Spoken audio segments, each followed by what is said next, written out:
Transport links are the priority for many people, and today I'm in Northwood, Middlesex. That's just 20 minutes from Euston Station, with a direct link to Gatwick Airport. The lot I'm here to see is on North Approach, which is part of the Moor Park Conservation Area. So hopefully I'll find something with plenty of character. Some of the houses along this road are big. They're seriously grand. And I've just found out that a house along here has sold for 1.2 million. Now that doesn't surprise me. So when you hear of a property being guided at £450,000 along here, it makes you sit up and take notice. Now unfortunately the facade isn't so inspiring, but location is key for this buy. So let's have a look around. OK, maybe I'm being a bit harsh, but I reckon it's going to need a serious makeover before I can shower it with any compliments. I hope the shabbiness is only skin deep. And unfortunately, the inside of this property is very similar to the nondescript frontage. Now this is the lounge, and there's just not much going on in here for me at all. This one requires vision, and lots of it. So onwards and hopefully upwards. But before you do that, a look around the ground floor reveals a functional but dated kitchen and a utility area that's crying out for some serious work to be done to it. But the second reception room should lift the spirits a little. If you could remove the dividing wall into the kitchen, you could create one huge space and have bifolding glass doors leading out into the garden. But upstairs, options are rather more limited. There's a standard-sized bathroom and good-sized bedrooms, but they're all, well, pretty average.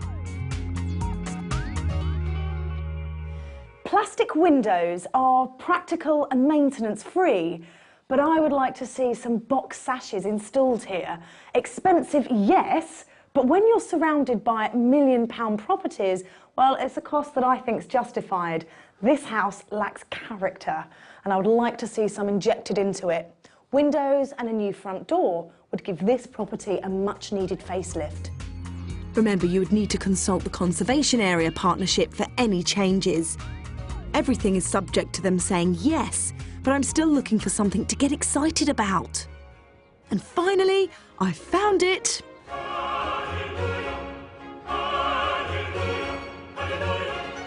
This good-sized garden gives you an option of extending the house without losing any outside space, so that's a big plus. The property was guided at £450,000, so I asked a local estate agent what he thought of its possibilities. There are three options potentially. There is a basic makeover which would entail carpets, curtains, refitting the kitchen, refitting the bathroom, and smartening up the utility area rear lobby. That would be the basic one. You could consider extending the house. You would have to comply with Moor Park 1958 Limited in addition to planning, which is the local rules and regulations. The alternative would be to demolish the house and put a new house in its place. But whatever changes you make, it's surely going to be for the better. So, at around that £475,000 guide price, how do the figures stack up? Kept as is without extending it, but modernised to a reasonable standard, I would imagine it would be worth about £650,000. If it was extended and enlarged to include loft space, a conservatory and expanding the ground floor, then I would estimate that the value was an asking price up to about £900,000. An uninspiring property in an inspiring location. Whoever takes this on can only do one thing, and that's add value.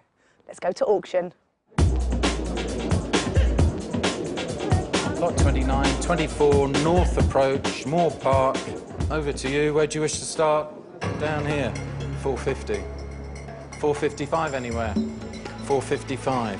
460. 465. 470. 475. 480. 485. 490. 495. 500. Smart bid. 500 down here. New spot. 505. 510. 550. 520. 525.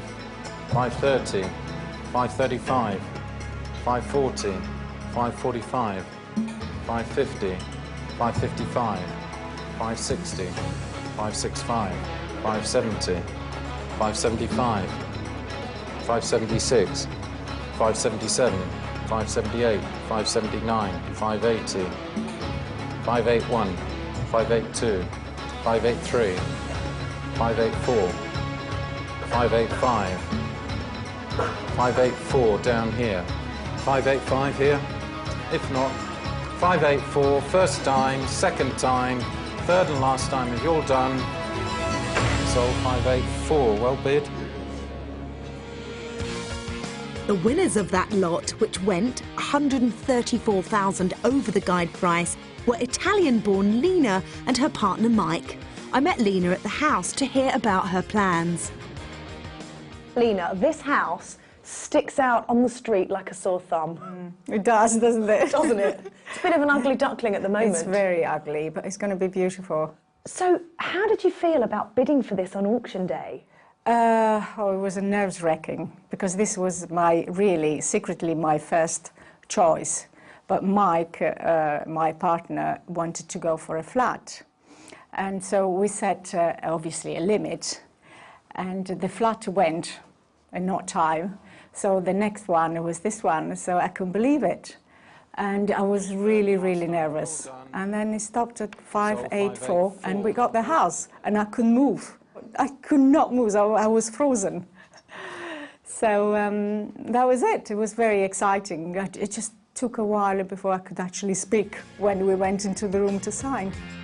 Originally from Italy, Lina has been living in England for 36 years. She now has a flourishing business as an interior designer, which is exactly the sort of owner this place needs. I know, just by looking at property, I know more or less how much you can spend to take it to the level that I would like to. So we aim to spend about 150,000. We're going to develop into 5-bedroom, 3 bathrooms, very big kitchen, a conservatory across the back. So it's going to be a lovely, lovely property. So all in all, you'll probably have spent around 850,000 on it. Do you think, with what you've spent, your money, the fees? Yeah. Would it not be cheaper to knock it down and build something new here? Not really, no, because, I mean, it's fairly good condition. So it's cheaper to do the extension from the side, because we're not going to extend from the back. It's just from the side, and we just square the house and go to the loft. So it really is much cheaper doing it this way. Lina's not one to let the grass grow under her feet. She has already applied for planning permission for that extension and loft conversion. She's also spotted a way to increase the plot size. She's hoping to buy 2 garages from the next-door neighbour. That would allow her to push her boundary over the drive to create a lovely front garden and increase that value. I'm going to be a bit nosy here. How much would you hope to market this property for once you've done it? Well, I'm hoping to marketing for 1.1 million. 1.1. So you will be joining the millionaire set along this road? Hopefully. Lina seems driven and has an eye for style. That begs the question, why this property? I just have a passion to refurbish properties, especially the worse condition they are, the more excited I get. Really? It doesn't put you off? Not at all. It's really hard to keep the vision, though. You see something, and then it takes you a year, perhaps, to get there. How do you deal with that? Oh, it's very exciting.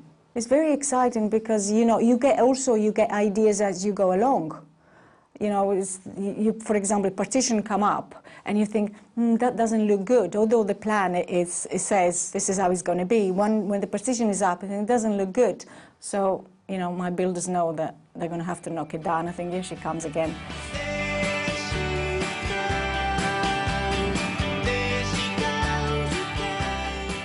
Lina knows what she wants and would love to see the project completed in 7 to 8 months. I was dying to hear about her plans, so for that we headed to the kitchen. Well, I think the kitchen is going to be quite impressive because the chimney over there is going to stand on its own. Right. We're going to knock the walls on either side, and we're going to do a double oven there. So the kitchen's going to back onto this wonderful sort of glass conservatory. That's right, yeah. And have you designed this? Yes. It's going to be quite an amazing space. And this is how you see the house looking once finished. So what are your ideas for, you know, the internal look? You've got lots of lovely paint colours here. Yeah, I mean, it's going to be fairly neutral, because I like neutral colours, and then you can accessorise it with cushions, chairs, strong colours, and so on. So you can really let your Italian passion run riot. You can go mad for all those beautiful leather chairs. Yes. Listen, good luck with this project. It's been lovely meeting you. Lucy. It's been my pleasure. Well done. Thank you. Will Lina be able to take this standard 3-bed house and turn it into a £1 million property? With her interior design credentials, she just might. Join me later in the show to see how she gets on. Whatever the economic climate, our buyers had budgets to stick to and work to do. So, did they go through it all with a breeze, or were there storms that had to be weathered? Let's find out. Earlier, we met Lina, an interior designer, who bought this 3-bedroom detached house in Northwood, Middlesex, with partner Mike. The price was $584,000, a lot of money for a tired, run-down house. But its location in the Moore Park Conservation Area meant that a great renovation could break it into the £1 million club.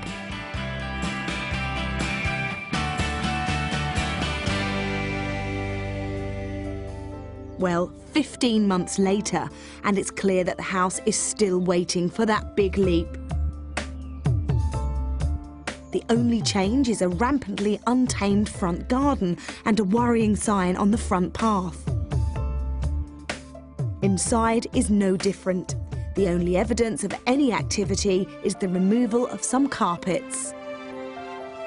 We met up with Lina to find out why the renovation hasn't got started.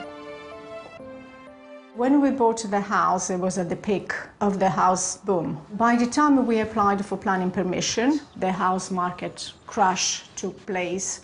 So we did our sums, and we realised that it wasn't worth it doing the refurb. For any developer, judging the right time to buy can be a risky business, and Lina and Mike have definitely felt the hard edge of the downturn. But Lina's not one to dwell on their misfortune. When we realised that the property market was taking a downturn, we were very disappointed, but it's just no point crying over spilled milk, as the English say.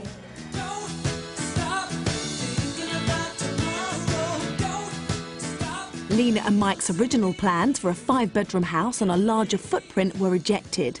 But with the help of an architect who revised the design, their second application was successful. They still have hopes of carrying out the renovation. Okay, this is what we're going to do. A lovely conservatory across the house, which is going to look amazing. The extension is going to be squared off with the outhouse. And we're going to take that extension right up, and we're going to create another bedroom there. And we're going to lose one bedroom, which we're going to create a family bathroom. And then in the loft is going to be a lovely large bedroom with an ensuite shower. And it's going to be a lovely family house. Lina's new plans mean the budget is now down from $150,000 to $130,000.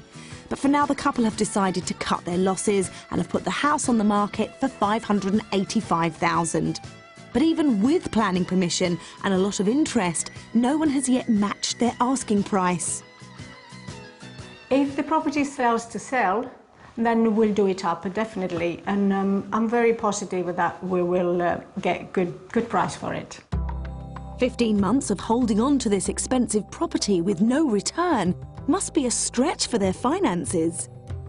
Between the architect and the planning fees and obviously the running cost of the property, because there are taxes to pay, I think overall it's costing us about £10,000. That would push their spend on the property to $594,000. That's a lot of money to have sitting around doing nothing. And for an interior designer like Lina, there's an even bigger frustration. It bothers me more that I haven't been able to show off my creative flair than the financial loss. Absolutely, because I would love to show off my talent, my work. It's my passion. With that current total of 594,000, a new renovation budget of 130 grand would take the costs to 724,000 pounds. So we asked 2 local estate agents to tell us what they thought of this 3-bed in its current state. I'm not surprised to see the property still in the same state as it was last time. Property prices have been falling and a lot of developers have been concerned and financially challenged during that period. So to see it today is not a particular surprise. I think having the planning permission certainly adds to the saleability. I don't think it necessarily gives it an intrinsic value. It would just simply, at the right price, make the property far more attractive to people to take on and want to build the extension to make it a large family home. Remember, Lina has spent £594,000 on the house so far. What could she make selling it with that planning permission? Today we would recommend that the property is put on the market at a price of £499,950. I would put this house on the market for £525,000. Obviously, the first one is a bit low, very low, I would say. But the second one is not too bad, but it's not as good as I thought. With a renovated house costing a possible £724,000, both estate agents felt that at current market values, it could only fetch up to 700 grand. But if the house and garden were cleaned and tidied up, maybe rental would be more appealing. We'd market this property for rental purposes between £1,400 and £1,500 per calendar month. I would anticipate this property would rent in the region of £1,200 per calendar month. We haven't considered of renting at all. We haven't really thought about it, but it's not bad at all considering the condition of the house. It's not too bad. That may be the best option for Lina until the market picks up.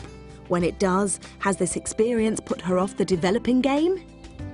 In the future, I'm hoping to carry on doing this business, and I've got my interior designer business going and it's doing very well, so I will carry on.